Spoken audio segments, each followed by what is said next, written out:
Mirë, mbrëma dhe përshëndetje. Unë jam Mesut Shabani, jenë në podcastin Mesut Shabani. Sot është data 20, muaj është i 2, viti 2026, vit që po e shkelim. Është e premte dhe vikendi sapo ka filluar. Mirë po, skena politik bërse në Maqedoni nuk mund të kaloj pa mos u komentuar gjithkund. Pa marrë parasysh se duket se qytetarët kafenete kështu me radhë nuk e bëjnë të veten. E bëjnë të veten, të paktën njerëzit e nxjerrin atë që e kanë të akumuluar me vite, me muaj, me ditë. Dhe do ndalem pak në atë që vërtet argëton popullatën në Maqedoni Mickovski. Mickovski del dhe thot mbrëm.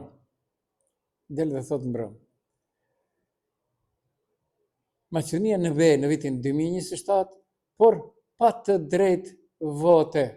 Vërtet kjo është shumë interesante. Si mund një shtet të mos ketë të drejtë vote të jetë antar i plot në një, se të themi kështu, në një institucion aq të lartë siç është Bashkimi Evropian. Nuk është okay, por ta dëgjojmë e pastaj unë do e komentoj. Maqedonia së bashku me vendet e tjera të Ballkanit Perëndimor në vitin 2027 të bëhet anëtare e Bashkimit Evropian, por pa të drejtë vote. Për këtë skenar të një lloji gjysmë antarësimi foli kryeministri Christian Mickovski në Kanal 5, për të cilën thotë se është pjesë e skenarit të paqes për Ukrainën dhe eurointegrimet. Postoji jedna ideja koja što se poglasno se sluša i u Briselu i naokolo. I Borfaka mirovni plan za Ukrajina. Prvото scenario je da Ukrajina zajedno sa Crna Gora, Albanija i Makedonija stane zemlja členka na Evropskата unija. I to se случило на почетокот од 2027 година. Седне на масата. Се развива и македонското знаме во Брисел, но без право на глас. Po pra, kjo po uton edhe ata pak të juristë, më merr mendja se unë jam një jurist i vogël, se si mund të jetë pra një gjysmë antarësim. Dhe hulumtova drejt për së drejti pra në faqen e tyre zyrtare. Pra bëra një investigim të vogël. Sipas traktateve të Bashkimit Evropian, një shtet që bëhet antar ka të drejta dhe detyrimet e plota, përfshirë të drejtën e votës në Këshill dhe përfaqësim në Parlament. Nuk ekziston kategori antar pa të drejtë vote. Pra, e thash edhe në fillim për përsërit. Pra, ky është një skenar politik, unë nuk e di kush e ka thënë Mickovskit, por inshallah e realizon. Çfarë ekziston realisht? Ne do ndalemi në atë konkrete. Maqedonia ka status kandidat. Pra, realisht, qasje graduale në tregun e përbashkët, fondet përmes reformave, modele si EEA, Norvegjia, Islanda, akses në treg, por jo antarësi, dhe vëzhgues, pjesëmarrje pa votë në disa strukture, por jo si antar. A mund të krijohet një gjysmë antarësim? Vetëm nëse ndryshojnë traktatet e BE-s, HPR, jo. Kjo kërkon konsenzus të 27 shteteve anëtare, ratifikim në secilin vend, shpesh me parlament ose referendum. Kjo mund ta mbrijë edhe në 2050. Kjo është procedurë gjatë dhe politikisht shumë e ndërlikuar. Deri tani nuk ka vendim zyrtar nga BE për një model të tillë. Foli Mickovski edhe për Ukrainën.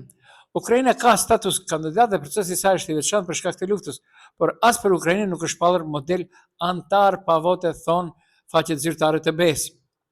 Cili do ishte një përfundim. Deklarata e Christian Mickovski duket më shumë si ide politike ose skenar teorik, jo si plan konkret i miratuar nga BE. Me rregullat aktuale, hyrja në 2027 si antar pa votë nuk është në përputhje me kornizën juridike ekzistuese të BE-s. Dhe ndalem e mendohemi, kush mund ta mbështesë një model antarësie pa votë? Brenda Bashkimit Evropian ka lodhje nga xhirimi. Disa shtete anëtare duan stabilitet në Ballkan dhe Ukrainë, por pa rrezikuar vendimmarrjen e brendshme. Një model i përkohshëm hyrje graduale mund të duket tërheqëse sepse jep sinjal politik se xhirimi po ndodh, forcon ndikimin e BE-s në Ukrainë dhe Ballkan, nuk ndryshon menjëherë balancet e votimit.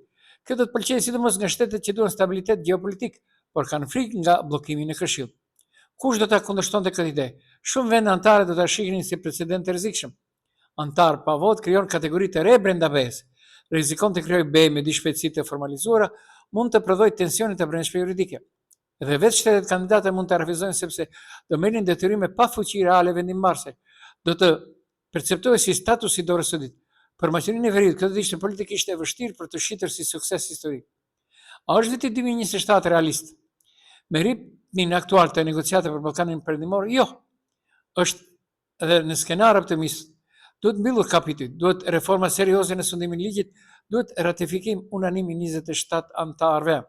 Brenda një viti, praktikisht e pamundur pa një revolucion institucional në BE. Çfarë ka më shumë gjasa? Më realiste është integrim gradual në tregun e përbashkët, qasje më e madhe në fondet e BE-s, pjesëmarrëse në disa politika sektoriale, reforme vendshme e BE-s para zgjerimit të plotë. Por, ajo që përmendet nga Kristian Misos ka më shumë gjasa të jetë ide negociuese se sa ose sinjal politik, jo plan i konkretizuar. Nëse shohim ftohtë, BE-ja nuk krijon antar pa vot pa ndryshim traktatesh. Dhe ndryshimi i traktateve është proces shumë më i madh se një deklaratë televizive e Mickovskit. Pra, ja si duket çështja juridikisht pa retorik politike, baza ligjore e antarësimit. Antarësimi rregullohet me nenin 4.9 të Traktatit për Bashkimin Evropian TEU. Ky nen parashikon që çdo shtet evropian që plotëson kriteret mund të bëhet antar përmes një traktati antarësimi që ratifikohet nga të gjitha shtetet anëtare 27. Pra, sa po bësh antar hyn në sistemin e plot institucional të Bashkimit Evropian. Nuk ka kategori antari pjesëshëm. Pjesën tjetër e keni në telegram.mk pak më gjatë kujt intereson. Pra, Mickovski do kishim dashur që të jetë ashtu, por ka udha vade thonë të shqiptarët. Okej, nuk është okej, por ne vazhdojmë më tej. Pra, e dëgjohet se Mickovski nuk i shkruhet mirë. Por, ajo që më ka befasuar sot është deklarata e mbrëmshme e ministrit të punëve të brendshme, Toshkovskit, i cili reagoi atë me zë se nuk është e vërtet se sistemi safesite do i ndeshkoj vetëm shqiptarët. Pra, këto janë muhabete të kota.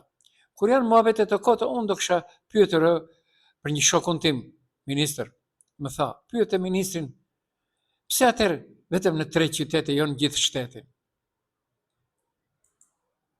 Предмети за Safe City се предпоставени. Ги гледав аргументите на подносителите.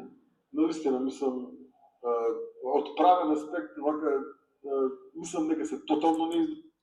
Ky është një jurist i thjeshtë, i cili ka qenë dikur në prokurorinë speciale të Katica e Nevës, në ato ekipet më të vogla, pra nuk është ndonjë jurist kush e di se sa njohës, por i ka radhë thika në mjalë dhe është ministri i punëve të brendshme. Држани, ама и немаат никаква логика. Пазите се, еден од аргументите ќе се казнуваат само албанци, не могат да се казнуваат македонци. Мислам се. Ја не знам кај им текнуваат тези. Ministër, shumë thjesht është. Kur dhe sqarosh pse vetëm në 3 qytete ku shumica e popullatës është shqiptar, atëherë do besojmë gjithë atë që thua ti. Por në çdo telashe ka edhe një të mirë. Unë jam duke vërejtër këtu në Tetov se vërtet është ndalur trendi i vozitjeve pa leje. Vërtet është ndalur, po se është nga të rritë. Nuk kam asgjë, e kuptoj moshën, e kuptoj të gjitha, e kuptoj familjet që kanë rritur fëmijët, por e kuptoj edhe tash atë dënimet janë shumë të mëdha, mirën veturat e kështu me radhë. Por, ministër, unë kam jetuar në manastir 2 vite, dhe e di çfarë qyteti është manastiri. Të lutem, bëni një krahasim për çdo gjë që ndodh në manastir në komunikacion dhe çdo gjë që ndodh në Tetov. Kur manastiri si qytet, pa fshatra, Tetova ka 100 fshatra, pa fshatrat është më i madh si qytet, me banorë se sa Tetova. Ndërsa Tetova me gjithë fshatrat, 101 që i ka, është 2 fishi i manastirit. Nuk është okej, por ne vazhdojmë më tej. Ajo cila po trand politikbërjen shqiptare në Maqedoni është edhe marrja me vetveten. Ka ndalur sot, pra, këto të opozitës shqiptare, siç tha mbrëm Fronti Evropian, nuk përmendin drejt për drejt BDI-n, por dihet se BDI është aty, Mickovski, se po hetohen njerëz edhe nga politika aktuale lidhur me 5 tonshin kalimin e saj, në kufirin në Maqedoni. Pra, ka pasur një propozim rezolutë sot që kërkon të gjykim të drejtë për komandantin e FSHS ta ratifikoj edhe Parlamenti i Maqedonisë. Dhe në komision nuk kaloi. Është shumë se si do duket në qeveri, në parlament, falë. Koalicioni Vlen ka shprehur mbështetje për propozimin rezolutën që kërkon gjykim të drejtë për komandantin e FSHS, duke theksuar se kjo është një çështje parimore dhe politikë ditore. Deputeti i Vlenit Adnan Azizi deklaroi se edhe pse sipas tij disa po tentojnë të bëjnë politikë me fatin e komandantëve, ata të mbështesin rezolutën për të treguar qartë pozicionin e tyre.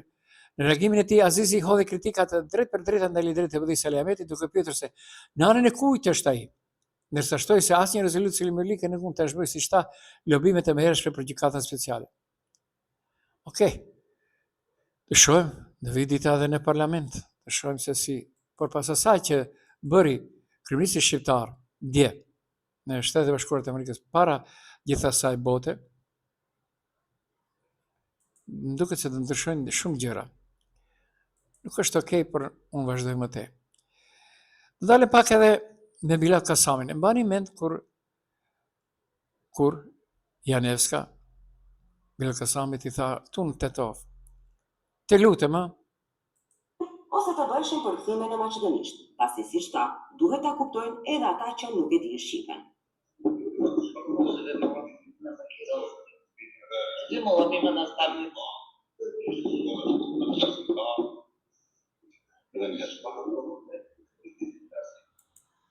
Pra, kjo ishte fillimi i diçkaje që tash dhe në vazhdimsi do merren shqiptarët dhe qeveria. Këtë kam nga një ish politikan i PPD-s, tash në pension, cili më takoi këtyre ditë dhe më tha, pse s'merreni drejt për së drejti me kryeministrin. Ai u ka dhënë leje, tha. Pra, filloi me Janevskën, vazhduan pastaj Filkovi me provimin e respondencës dhe Minçevi që nuk i la drejtorët të flasin shqip. Shumë thjesht është, Vleni është një qeveri. Nuk ka nevojë del të arsyetoj Arben Fetaj. Ta luftoj brenda në qeveri, ti thot drejt për së drejtë e Mickovskit, ti duhet t'i japish urdhra, Filkovi dhe Minçevi të mos e përdorin kushtetutën. Pra, filloi me Janevskën si balon prove.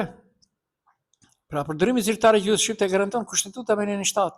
E të mos e di ministresha, që ishte fillestar, ja majkata. Jo, nuk e huqi Janevska, por ishte skenar për paralajmërim për atë që ndodhi me Filkoven dhe si duket do të përsëritet edhe viteve në vazhdim të këtij viti 2026.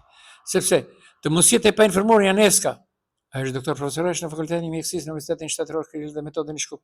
Edhe pse i tha këtyre ditë Blendi Odaj se sipas një sistemi që vlerëson profesorët, ai mund të jetë vetëm profesor i jashtëm, jo i rregullt. Dhe braçet të Krishevska Republika kanë një shprehje, sramna ama korisna, që shqipi vjet turpshme, por e dobishme. Okej, nuk ndalem në atë. Pra, gjithë kjo është duke u bërë një që shqiptarët i thunë gjirulldi, që shqiptarët të merren me diçka që ka kaluar dhe po e kthejnë prapa, ndërsa ata punët e vetë i çojnë përpara.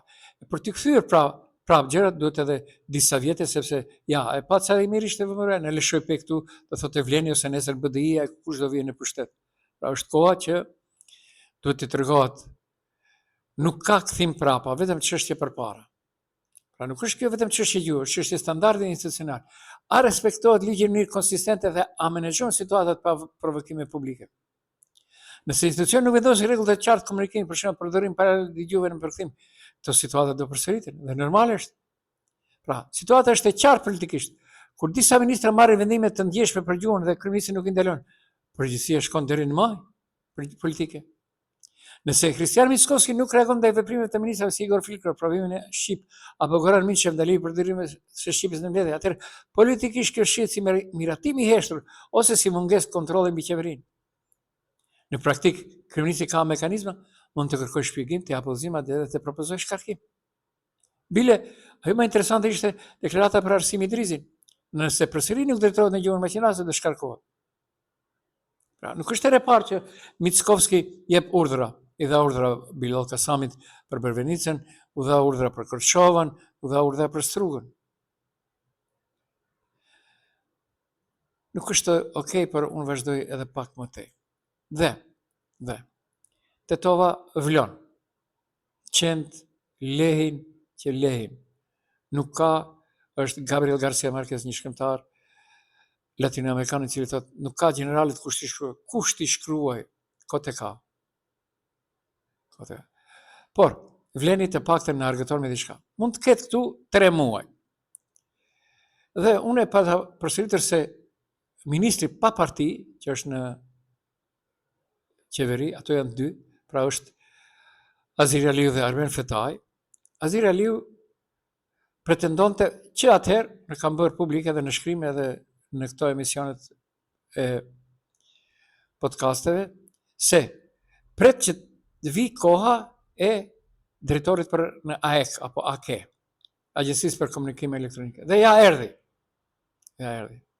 A qyshmoti don vëmëroja të largoj, por ky kishte teptisur që të shkoj atje drejtor. Tash dëgjoj sot në TV-n se edhe Arben Fetaj pas ka shprehur pretendime për atje, edhe zonja deputete nga Tetova, Mimoza Musa. Okej, pra, një mishmash i krijuar për një vend pune. Dini pse? Se ky post ka rroga të mira, është për 5 vjet dhe vjen kush vjen, nuk ka ndryshim. Shohim se kush do kaloj kushtimisht në konkurs. Unë e di kush do kaloj atë të parin që e përmenda. Nuk është okej, por ne vazhdojmë më tej, sepse ajo që ka befasuar është puna e njeriu i cili ka marrë pjesë në 27 prilin 2017 në Kuvend. Bëhet fjalë për një farë Dejan Davidovski, i cili ishte në Arati për 7 vitesh për ngjarjet e Nisës së Shpirtit dhe është liruar nga akuzat nga të gjitha. Ka kaluar Rafati. Bravo. Keni dëgjuar se një shqiptar i ka kaluar Rafati i Lëndës? Jo, s'keni dëgjuar. Dhe s'keni për të dëgjuar asnjëherë. Shohim se si dhe përfundoi Artan Grubi. Dëshojmë. Pra, Mickovski tha nuk do ketë zgjedhje të parakoshme, por do ketë regjistrim qeverie. Deklarata e kryetarës ushtrisë detyre Bullgarisë, kryetarës së shtetit, Jetova, se Maqedonia ka afat deri në qershor, kjo sigurisht paralajmëroi për Mickovskin që të hyjë disa punëve që të mos ketë atëherë të arsitohet se nuk ka kohë se kemi probleme në qeveri. Mos i plotësoj kërkesat e Bullgarisë. Dhe në fund, pa marrë parasysh gjitha këto driblindet që bëjnë, nga ndërkombëtarët më thonë sot, sepse unë javën tjetër dhe një seminar gazetarie në Shqip, dhe më thonë sot, këtë është marrëveshje me Bullgarinë. Inshallah nuk është ashtu. Sepse duhet bërë edhe disa punë të tjera e pastaj. Ndërsa e tham edhe një herë, AEK-u i ka futur në ashën e vlenit në thojza. Sepse edhe Bilal Kasami tha nuk ka parti Arben Fetaj. Okej. Gjermania ka dhuruar policisë së Maqedonisë automjete në pajisje në vlerë të 600.000 eurosh. Dhe humori që janë krijuar disa antarë të BDI-s që kalojnë te LDA nuk është për të nuk është as për të qeshur, por është për keqardhje. Vërtet është për keqardhje. Në gjimnazin e Tetovës sot ka pasur denoncim terren për bombë, zësit kanë lishuar, doli sekretari i punëve të brendshme të Tetovë, tha nuk është e vërtet. Okej. Nuk është okej, por më ka lënë që qeshi sot edhe dje edhe Arben Taravari edhe Izet Megjiti lidhur me prurjet e reja në parti. S'kam asgjë kundër. Mirë, por nuk bëhet ashtu, Arben. Keni ju dege në ndeg, pra nuk bëhet drejt për drejt. Se një person, kush e di se sa i fortë jetë si personalitet apo profesionist, bie në këto që i bëni si takime. Po sërshisht Izet Megjiti. Tu lifar njerëz, keni degën, le ta bëj dega apo në ndega. Cilë do tjetë? Nuk është okej, por unë vazhdoj më tej. Sot ka qenë dita ndërkombëtare e shënimit të ditës së gjuhës, pra Bilal Kasami është shitur shumë i fortë, por harroj të theksoj se cili ishte problemi me ministrin e arsimit. Nuk është që s'është, por Bilal Kasami është i mirë. Unë t'ju përshëndes, dëgjohemi nesër mbrëma. Ishit në podcastin Mesut Shabani, unë jam Mesut Shabani, bëni subscribe.